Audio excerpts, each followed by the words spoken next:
Coming up in the news, the leader of the business community upbeat about the prospects for growth in the economy.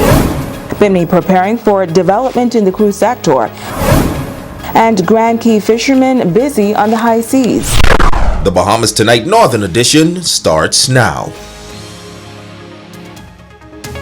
This is the Bahamas Tonight, the Northern Edition. Good evening, all. I'm Shashina Roll-Farquharson.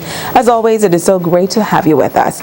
Topping news, the leader of the Grand Bahama Chamber of Commerce is expressing some optimism tonight about the future of the Grand Bahama economy.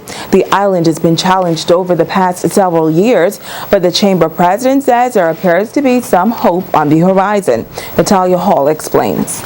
President of the Grand Bahama Chamber of Commerce, Gregory Larota, says it seems as if the economy of Grand Bahama is making a turn for the better due to the amount of projects that has been announced by the government for this northern island. There's discussions going on now with the sale of the Alukaya properties that I think ever since the property closed or really scaled down operations, a number of persons would say that for the economy of Grand Bahama to turn around, we have to do something with that property. It seems like we're on the right track now with where we're going with that, and I would like to see that the heads of agreement completed and that property sold and back up and running. Then we have the Carnival property as well. He says there is a certain level of hope and optimism among the business community. The members are still taking a wait-and-see approach, but quite a number of them have a positive outlook, and they feel like we really do need some of these projects to come online. It will help to bring more persons back to the island in terms of employment. You know, a lot of folks left the island seeking employment, either abroad or in other family islands. So it's hoped that with some of these folks coming back to the island, it'll be opportunity for commerce in terms of helping with the critical mass, and that will help to make it easier for existing businesses to survive. The Chamber President also spoke on the amendment to the Immigration Act that was recently passed in the House of Assembly. He says that he fully understands what the government is trying to accomplish. In order for us to move the island to a tech hub, we need to have technical experts come to the island to get it off the ground and to help train Bahamians. So while work permit is always an issue, especially in an economy where jobs are limited, I think it's necessary. I think at the end of the day, if implemented correctly and managed properly, it will be positive overall. It's Talia Hall, ZNS Network News. We have an update tonight on the long-awaited completion of the Fishing Hole Road Causeway. Ministry of Works officials say the bridge is just about complete, but there is a slight hiccup. Parliamentary Secretary in the Ministry of Works, Aaron Lewis, says the setback is related to construction of an access road for fishermen in the area. We have to now complete the access coming from west, heading east, as well as the entry coming from east going west. How do we get off the bridge onto the road? How do we get down to the fisherman's village to the north of the bridge? So we are at the stage now where we're going to get into the road works. All of the utility lines are in place. We have the electrical poles in place. Once the lights are installed and the traffic management system is completed, that's critical. We want to make sure that that is done in a safe manner as possible. Once that is completed, then we will make an announcement as to when we will open the bridge. I know persons are anxious for it to open, and so are we, but we want to make sure that it's done properly.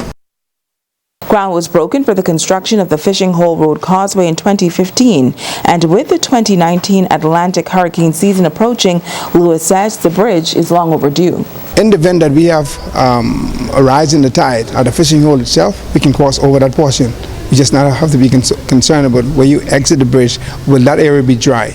But in the event of emergency, if you have a spring tide right now and that fishing hole area is covered by 2 feet of water, we can get back and forth to ensure that we can get emergency vehicles to the west and from the west to the east.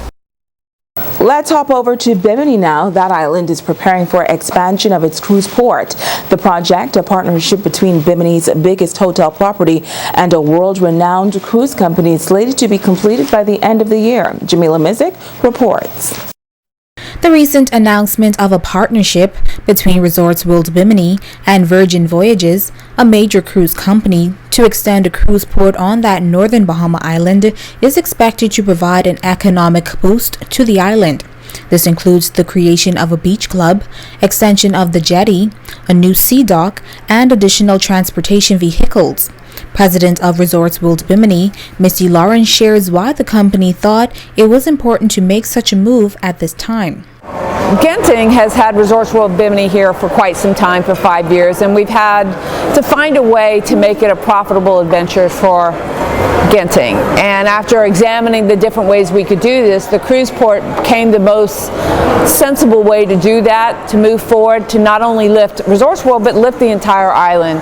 Whereas there's lots of people putting in private islands, we were able to offer an excursion to an island that was populated, that had a rich culture, and was more interesting, I think, than just going on an island where all you do is go to the beach. Lawrence adding the importance of Biminites becoming involved in the operation because of the influx of visitors that will now visit the island because of the new developments. We need the town and the people of Bimini to come and help us expand the shore excursions available in Bimini, because each of these cruise lines are coming in, whereas right now we might do 500 shore excursions a month. We expect that to explode to 5,000 shore excursions a month when the cruise lines come in. And you know, these need to be Bahamian-owned businesses, and they need to start now. So by the time all these people are in Bimini, they'll have a way to take advantage of shore excursions, snorkeling, town visits, water sports, non-motorized water sports, any number of shore excursions that will be sold by the cruise lines to their passengers. The company held a town meeting for Bimini residents. Member of Parliament for Bimini, Pakeisha Parker Edgecombe, thought it very important for residents to be aware and involved. She says wherever there is an economic boom, persons are interested from all throughout the country, but she says Biminites will have first preference. For a very long time, Bimini was in a space of its own, but because of its development and growth, you find that more people are now being attracted to the island. There is no doubt that others will come in and want to take advantage of the opportunities that will present themselves. What is important for us is to realize that those on the ground are given those opportunities first, I do believe, because of the fact that they're the ones here and their livelihood is being affected by everything. But what we're moving forward in doing is ensuring that no matter whether or not you're here just locally or you're considering coming to the island, everyone is aware of the information that is out there and have an opportunity to empower their lives and that of their families. The cruise port is expected to be completed by the end of the year. Jamila Mizik, ZNS Network News. Over in Grand Key, fishermen have wrapped up a busy crawfish season, but for these men who make a living on the seas, they have found other means to keep them afloat. Jamila Mizik has the story. Grand Key is a fisherman's paradise, at least according to local fishermen on the popular Abaco Key.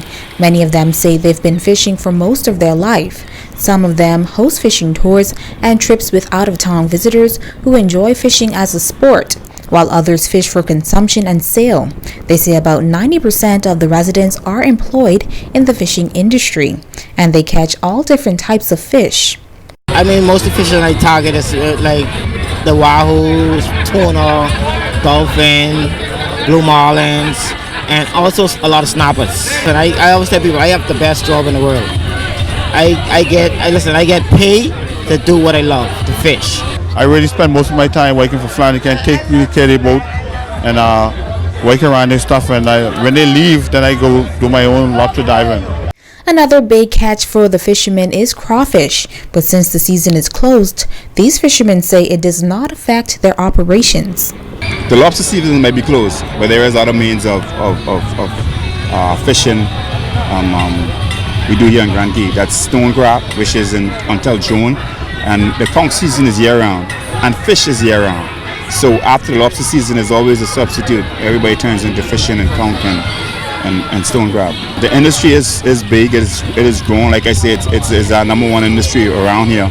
And stone crabbing is one of the most expensive seafood in the water. This lobster season is closed. I'm actually focusing on fishing. Actually, after this weekend, after the homecoming weekend, this weekend, actually on the 24th, from the 24th, I get busy and I be rolling straight through. Jamila Mizik, ZNS Network News.